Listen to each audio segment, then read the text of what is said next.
welcome to another episode of Life Support. The only lifestyle program that has all the do-it-yourself jobs that you actually want to do. And all the lifestyle advice that you actually need. Yes, we're so glad to be your company tonight. Because we've got a great show in store for you. That's right. I'm Penny, and tonight I'll be showing you how you can rock hard in the mosh pit and live to see the next day. I'm Todd, Life Support's handyman, and I'll be showing you a top little DIY project that'll put some groove back into your nightclub moves. I'm Sigourney, and tonight I'll be showing you the modern woman's way to meet a man today. And I'm Dr. Rudy, and I'll be showing you how to keep track of the people that matter. That's right, we've got so much to teach you tonight, we'd better start now. Because if we don't, I just don't think we'll fit it all in. So, without much further ado, let's let fly with the show.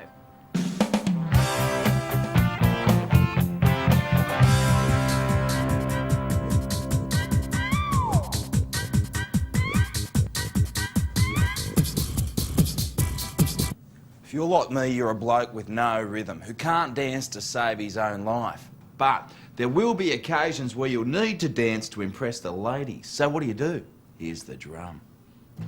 These days, solar power has become incredibly cheap. You can pick up a couple of these things for a few bucks at your local Dick Smith store. Basically, these turn light into electricity. So what you need to do is turn them into little epaulettes for your jacket. There you go. Very Michael Jackson-esque. Now, I've run a couple of wires from the panels like so and clamped the wires onto my nipples. Now, when I go to tonight's rave, the lights will flash in time to the music, the panels will turn that into electricity, which will send my body into a rhythmic convulsion. The upshot being that I'll be able to dance in time to the music.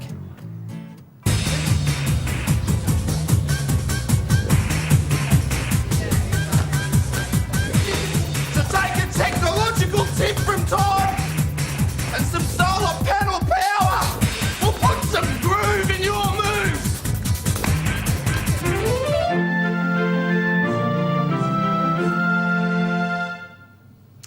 Have you ever considered artificial insemination? You know, it's not just for lesbians and fat, ugly women. It's also a great way for us more attractive modern women to meet men. I love shopping through online catalogues. And the best thing about artificial insemination is that you get to use your catalogue shopping skills for meeting men. Here's a good one.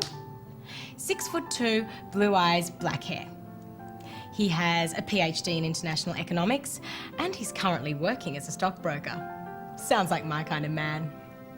And best of all, because he's in the catalogue, I know he's been thoroughly checked out by doctors. He has no diseases and is able to breed.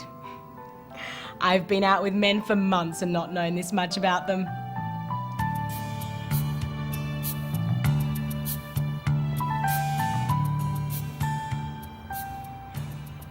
Once you've made your pick, just come down and stake out the sperm bank. All you need is a good pair of binoculars and a thermos full of coffee. Fortunately, years of training has taught me to gauge a man's height, weight, hair colour and ethnic background from a distance of 50 metres.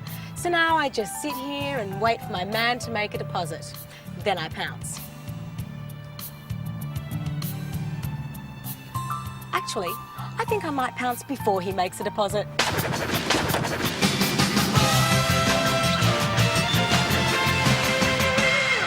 you've probably heard a bit about microchipping. It's where they put a tiny chip under the skin behind your dog's head. So if the dog gets lost, they can scan it to find the dog's owner. In fact, this simple technology is a brilliant way to keep track of any animal that's gone astray, which means it's also perfect for your old dad. If you've got a parent living with you, you know sometimes they're going to wander off, but if they're chipped, you can be sure that they're going to return to their rightful home.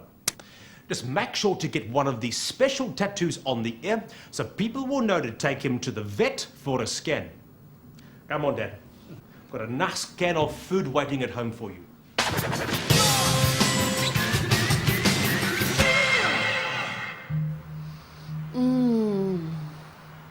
There's nothing quite like a soothing massage to ease the stresses and the strains of the day. A little softer, thanks, Jorgen.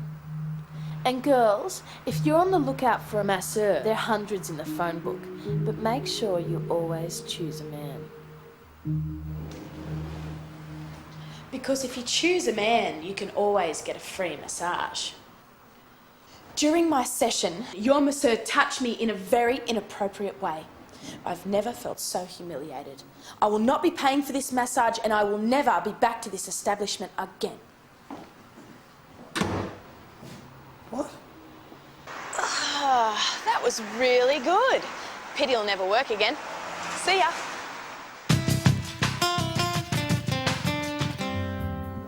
Finding a night partner can be difficult, especially in a crowded bar. Sometimes a woman on her own can seem intimidating to the sort of man you're prepared to share your bed with. Hello, Sigourney.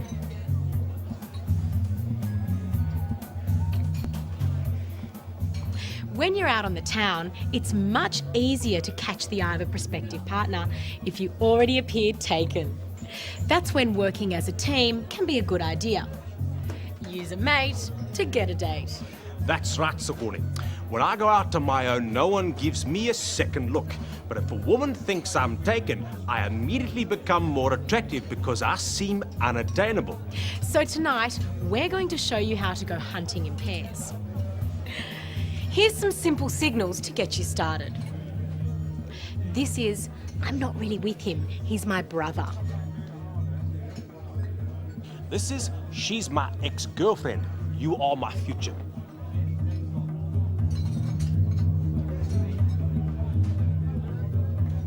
And if it's a tough room and there's still no success, then there's no better way to attract attention than by evoking sympathy after a fight.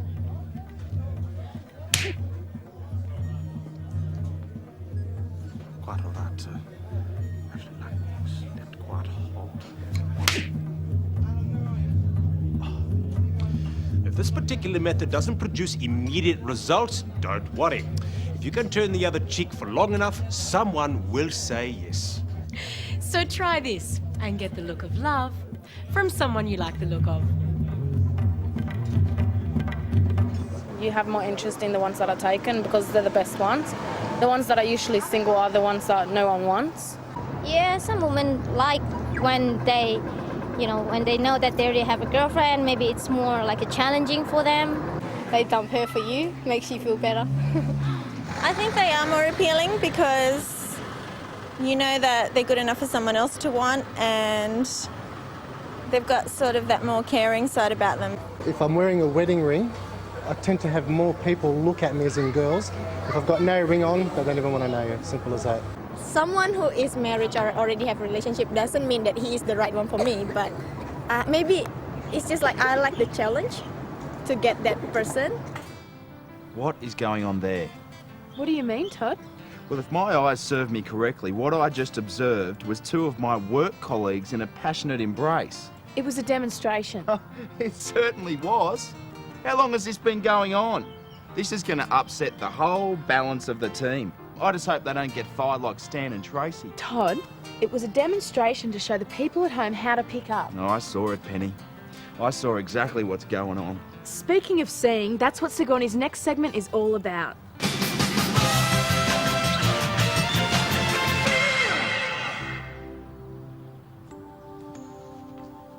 There's nothing more frustrating than losing a contact lens. They're nearly impossible to find, expensive to replace, and it can be dangerous if you have to drive home to get your spare glasses. But don't worry, there is a way to make sure that you never lose a lens again. Simply superglue a fashionable chain to your contact lenses. That way, if one falls out, you know it's not far. And yet you can still enjoy the natural look of not wearing glasses. Because remember, men don't make passes at girls who wear glasses.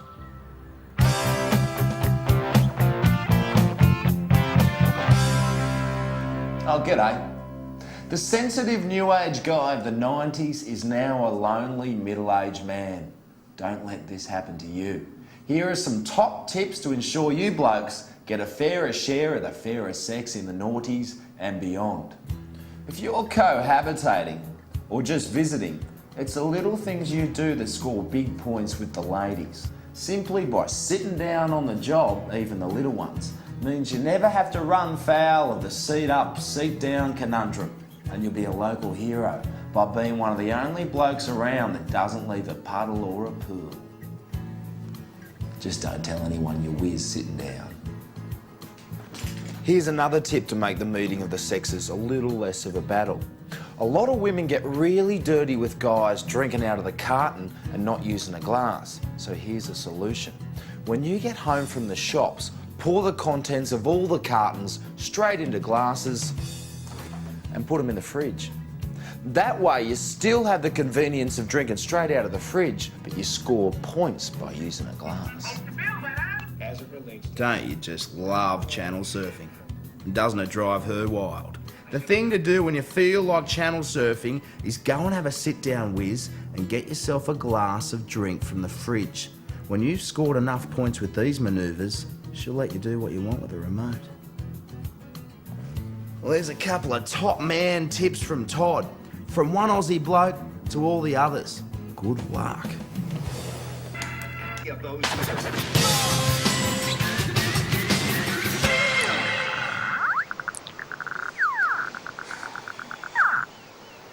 Okay, we all know that the beach can yield a bounty of buried treasure.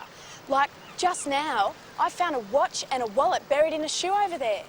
But unfortunately, too many prospectors have tapped into this vein, leaving it overmined and leaving you with expensive equipment and a pocket full of bottle tops. But there is a cheaper and easier way to make money from your local beach. And all you need is a small kid in bare feet. You see, beach injuries can fetch huge compensation payouts from local councils. All right, Cooper, have a good time. And with a little bit of pre-planning, you don't have to leave your fortune in the hands of fate. This is a sharp spin I've hung up earlier. This way you can save energy and keep your eye on the kids at the same time. Hey, Cooper, come over here and play near Auntie Penny. You can't be too careful these days. Ow! Bingo! We have a strike. Oh, there, Cooper, you'll be all right. Now, with a little prick, a dull counsel and a sharp lawyer, you can look forward to a handsome payment. See ya. Are you all right? What have you done? My foot hurts. Oh, no, where on your foot? That's no good. How'd you do that? Rent some stuff out from Bingley or something, and you got a house insurance, contents insurance. Just say you got a little TV and a piddly little stereo or whatever. Yeah, you can take it out, just stash it somewhere or whatever. Ring them up, get a police report, say your house got broken into, they took this and that. They give you a sheet to fill out on what got taken, and you fill it out, but then you just put in better stuff sort of thing. Yeah, you just get it back on insurance, yeah. They steal it overnight and they burn it so the other person can go and report it the next morning. Like a lot of teenagers do that. I know one person who had his mum's car and it was insured and they crashed it and they were underage, they had no licence, so they went and blew the car up. So then they got the money and told their parents it was stolen. His car got stolen. Well, apparently got stolen. I don't know what the go was there. And when he went to go for the insurance, they found the key inside the car, so they just dismissed it. You pay that much for insurance, don't you? You just want to, get a little bit back out of the big companies occasionally. So, I don't think it's frowned upon that much by the community.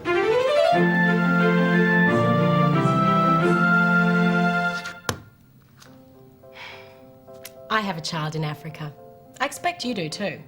I also sponsor a panda in the zoo, a bus for a group of disabled children, and many other favourite charities which I happily patronise. Those less fortunate than us crave a friendly, receptive and amorous link to our normal world. And simply by writing letters, you can communicate with the most extraordinary people from all walks of life, from all over the world. I just received this letter from my penal pen pal, Mad Dog. It took a little time before Mad Dog opened up to me, but now he writes all the time. And sometimes he even sends me craft gifts. I'm sure some of his colleagues are a little envious of his creative flair. And just so they don't take the mickey out of him too much for his macrame knitting, Mad Dog has asked that I hide these craft knives and steel knitting needles inside this book. Bless him. Mad Dog has many years of rehabilitation to go before he's ready to rejoin society.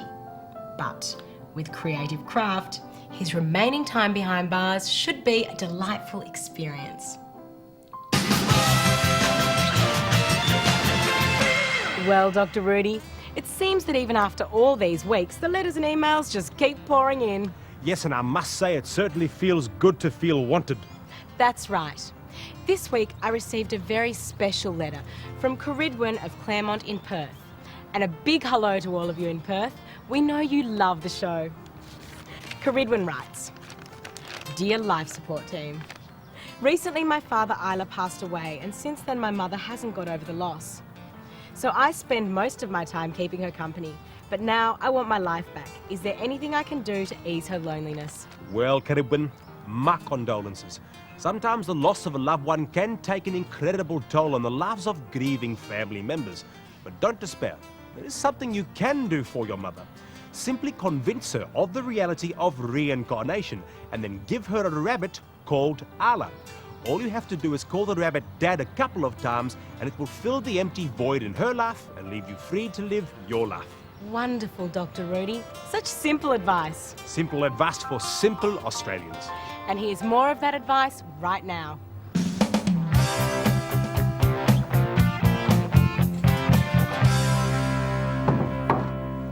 Oh, g'day. Now, I know many of you suffer from hemorrhoids, and you can have a really terrible time of it if you have a massively distended anus, especially if you've got an office job where you're sitting on your backside all day. And carrying around one of these isn't very discreet. So, tonight I'm going to show you a clandestine way to ease your working day. We all know that magnets can be very useful attracting metal objects, but you can also use them for their repulsive qualities. If you line up north against north with these two bar magnets, they'll push away from each other. So, if you've got a bad attack of the grapes, all you've got to do is stick two of these bar magnets in the back pocket of your pants and then slip two of the same magnets facing the same way under the fabric of your office chair. Now, when you sit down, the magnets will repel each other and you'll just float above the chair on an invisible magnetic force. What a relief. So take a tip from Todd and no one will be the wiser whilst you help your hemorrhoids heal.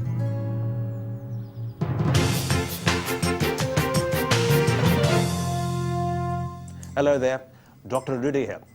You probably don't know it, but investment portfolio diversification is a goal that all average Australians should aim for. Alongside your Telstra shares and your home mortgage, you might find that you could turn your hobby into an enjoyable earner. You know, a hobby is a great way to relieve stress in a hectic lifestyle, or fill in time in a lethargic one. A hobby can satisfy creative urges, introduce you to new friends with similar interests, and if you're a collector like me, it can be quite exciting. So what do I collect? Spoons. Yes, for me, nothing matches my feeling of exhilaration when I'm on the hunt for that certain spoon. I know for some people, celebrity paraphernalia is all the rage. A Jimi Hendrix guitar or the shirt off an athlete's back. But I tell you, it's spoon collecting for me. And here they are. Spoons collected from some of the world's most rich and famous. This one here is an early Brett Whiteley. Crude, but a good indication of where his inspiration was taking him. And this one over here is a Kurt Cobain. As it turned out, a limited edition and worth quite a bit of money. And this one here is now almost impossible to get. A rare one from Nick Cave. Every time I look at it, I remember how good his music used to be. So, if you want to get some relaxation into your lifestyle and some realty into your estate, it's a great investment habit to get into. Bye now.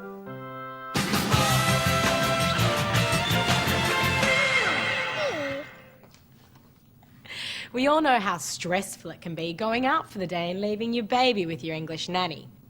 The thought of coming home to a shaken, brain-dead or just plain dead baby can really ruin an outing. But don't panic. There is a way to protect your baby and your peace of mind while still enjoying cheap, unprofessional childcare. Just make your baby one of these adorable sinker suits. Simply sew 25 kilos worth of sinkers to a jumpsuit.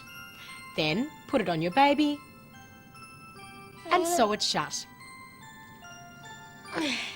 Unless your nanny's a bodybuilder, there's no way she'll be able to shake something this heavy. Although I should tell you that if you own a pool, it's probably not a good idea. But if you could afford a pool, you could probably afford proper care. So there you have it, a crafty childcare creation that will keep your baby's brain where it should be.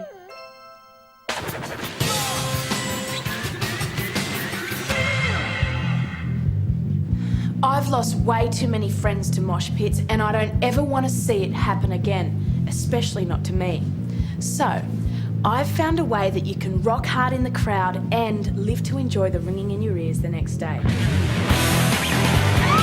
Just hire a sumo wrestling suit from one of your local sports stores, because when nobody else will take responsibility, you've got to do it yourself. See ya!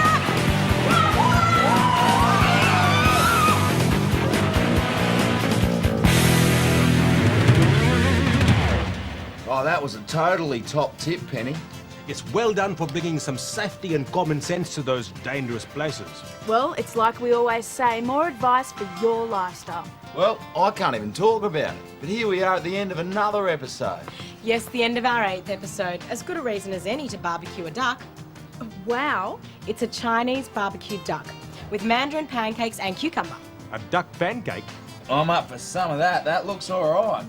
So make sure you join us next week. Because we'll have more great advice for you. That's right. So we look forward to seeing you then. And remember, the only reason we're in here is because you're out there. Good night, Australia.